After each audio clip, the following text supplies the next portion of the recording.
Hello mga kawaf, meron ako isang repolyo dito, medium size.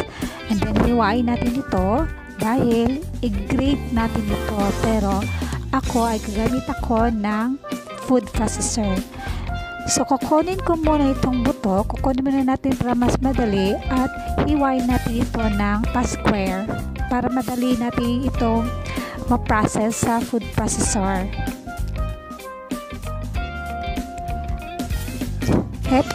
Processor na gagamitin natin mga kawaf, yan ay nabili ko sa Shopee, so mura lang yan. So ilalagay na natin ang nahiwa nating sayote at ipaprocess na natin ito. At pinaprocess natin ang sayote mga kawaf, ay huwag nang kalimutan na mag-subscribe sa ating channel at i-click ang bell button para meron tayong makikitang mga bagong videos. Thank you! Mga kawaf, ang ating mga ginagamit na sangkap ay makikita natin ito sa ilalim ng video na ito. So, pakiclick na lang yung more dyan and then makikita na natin ang ating mga sangkap.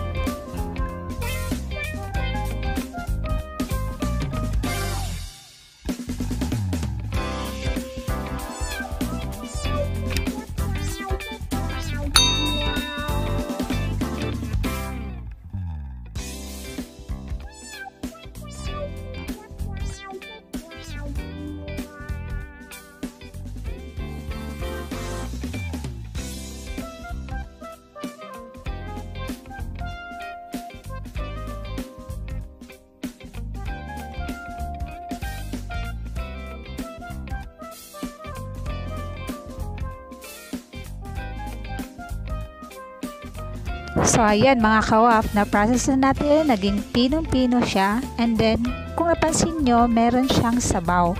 So ang sabaw ay hindi natin yan dahil sayang naman, so magtutubig talaga yung sayote na yan kung ipino-pino natin yan.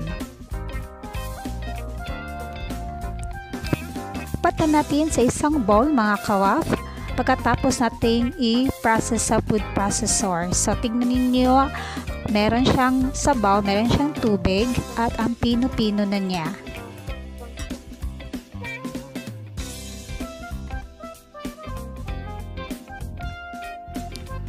Ayan, ready na ito. So kung wala kayong food, pwede kayong gumamit niyan mga kawaf. So mabibili yan sa mga department store or sa palengke. So ngayon ay lalagyan na natin ito ng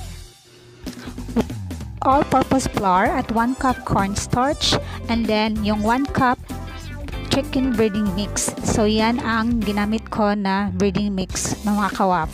So ngayon ay lalagyan din natin ng garlic or yung bawang. So pinuhin muna natin ang garlic, i-mince muna natin ang garlic bago natin ito ihalo sa mixture.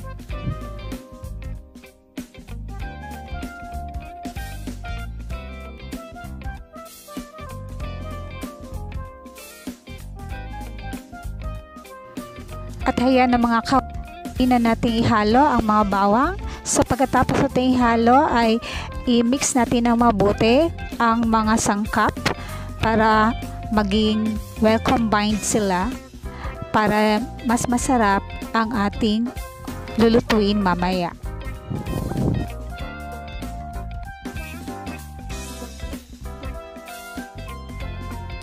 At dahil gusto aming paminta, so naglagay ako na maraming paminta dito mga kawaf, pero depende naman sa iyo yan kung gusto nyo ng maraming paminta or hindi. So kung ayaw nyo ng paminta ay bawasan nyo na lang yan. Kung napansin nyo mga kawaf, ay hindi na ako naglalagay ng asin dahil yung chicken breading mix ay meron na yung asin. So kapag maglalagay pa tayo na asin, baka aalat lang ito. So okay na yon. Halo na sila ng mabuti mga kawaf, ay pwede na nating lutuin yung ating sayote nuggets. So lutuin natin ito, pinalubog natin ito sa mantika hanggang ma-golden brown ito.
At ito na ang ating sayote nuggets.